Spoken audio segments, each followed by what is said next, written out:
there a world in which Democrats should have a backup plan for Joe Biden? A backup plan. If he needed to be replaced on the ticket, if we're 3 months out and Trump's still beating him in Michigan, Pennsylvania, Georgia, Arizona, North Carolina. I mean, I think the backup plan is run a better campaign. Biden hasn't been disqualified from running for the presidency, but anything having to do with any of his performance. It's just that it's going to be a tough fight. Yeah. And so I think the backup plan is fight harder. Yeah. The backup plan is make sure you win the Senate. The backup plan is people should volunteer earlier and do more and give more money and do all of those things.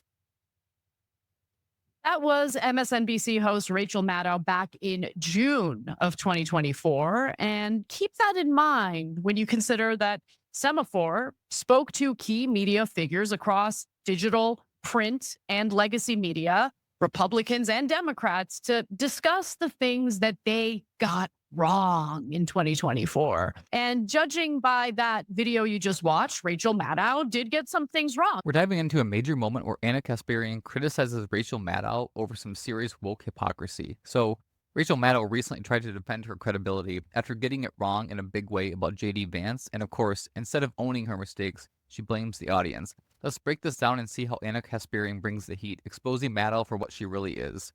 Spoiler, it's not pretty. Let's check it out. The question is, did she learn a damn thing about it?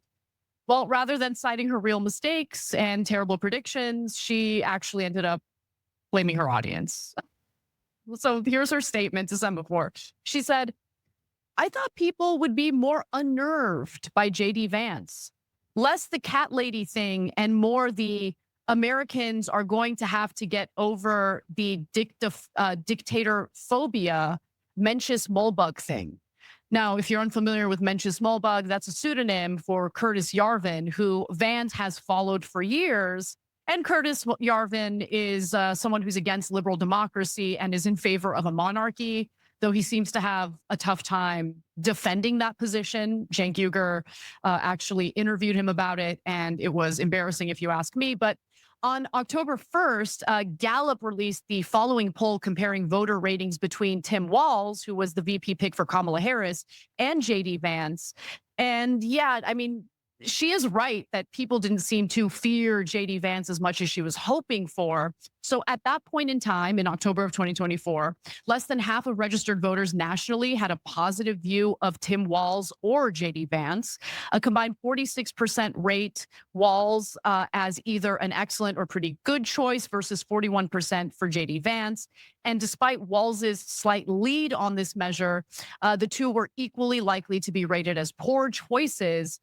Just under 4 in 10 voters see each as such. So she is right that people didn't buy into the fear-mongering about JD Vance as much as she hoped for, but to kind of pivot to what she believes her audience got wrong, or the Democratic voters got wrong, or voters in general got wrong, instead of taking ownership of the thing she got wrong, is kind of amazing. When you're in the media elite, admitting you got something wrong is like asking a cat to take a bath. It's just not going to happen. Rachel Maddow is not even trying to take ownership. Instead, she's blaming the audience and voters. It is like when you fail a test and your excuse is, well, the teacher didn't explain it well enough, rather than, maybe you just didn't study hard enough.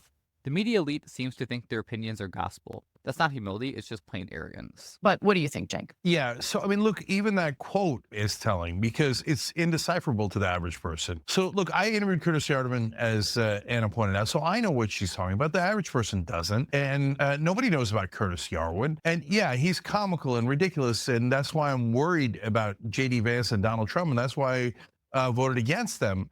But the average guy doesn't know that Curtis Yarvin is in favor of a monarchy, which is actually a dictatorship, which is what JD Vance was, the fact that JD Vance is in favor of that is problematic, et cetera.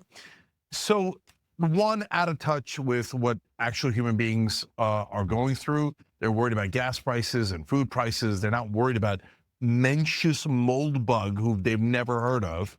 And secondly, and even more importantly, she's saying, damn it, the fear-mongering didn't work. Yeah, totally. That's exactly right. I mean, it's amazing that, look, I'm always amazed at the, I guess, allergic reaction to any self-reflection at all. It's okay to admit that you got things wrong. It's actually admirable when people admit, especially people in media who are supposed to be, sharing accurate information. It's okay to say, look, I got that wrong. In fact, we're going to give you examples of people who actually did take ownership, and I give them a lot of credit for that. It builds credibility when you're willing to admit when you've gotten something wrong. And by the way, remember, this is what she said when Joe Biden ultimately ended up dropping out of the presidential race. Just thinking about the president right now, what a man, what a patriot. What an act of selfless devotion to your country. And he has been a phenomenal president. He ended the presidency of Donald Trump at one disastrous term.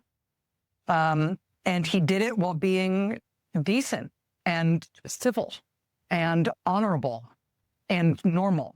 And I just, his career of decades in public service as a senator and as a very successful vice president and as a phenomenally successful president, there is no single thing that he has done in that entire career that is a greater or more consequential act of service and sacrifice to this country. Girl, the American public were getting boring every night with your MSNBC show. What are you talking about? What are you talking about? Go outside and talk to real people. She is so out of touch with ordinary people. It is amazing. Rachel Maddow is not just out of touch, she is completely delusional if she thinks she can keep blaming the voters for her failed predictions. Anna Kasparian's savage response is spot on, calling out the hypocrisy of the mainstream media trying to sell us on an agenda while failing to take any responsibility. At some point, that spin stops working and the truth has to come out. What do you think? Thanks for watching. If you enjoyed this, make sure to like, comment, and subscribe for more bold and unapologetic content.